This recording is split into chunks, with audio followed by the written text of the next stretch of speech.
All right, we're working on an 010 Honda rear brakes. And on this one here, you can see that this has the caliper with the big X in it, and it's got the integral parking brake.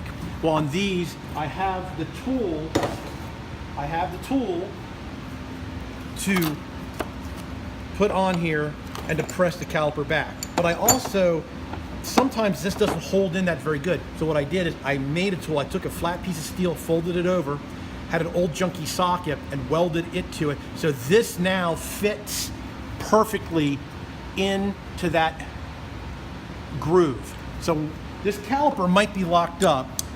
And then I've had this I don't know, Y handle wrench.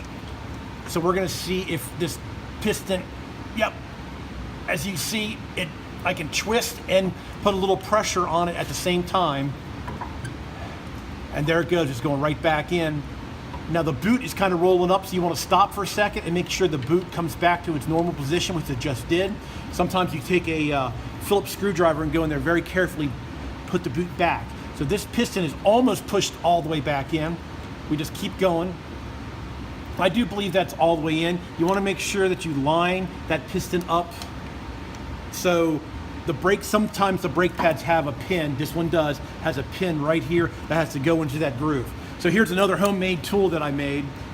It's basically a flat piece of steel with an old junky socket welded to it to get in and do these Honda calipers with the integral parking brake.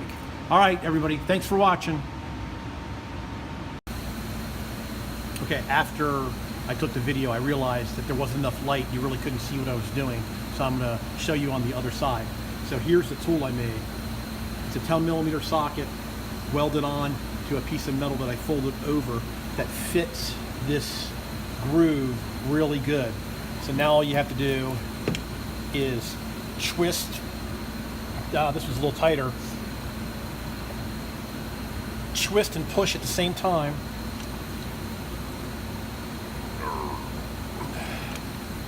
To get the piston back in. Now this side over here, the brake pads were pretty good. The pads on the other side had kind of gotten jammed.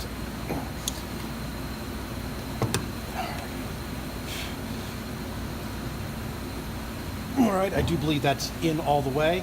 So, another homemade tool. All right, thanks again.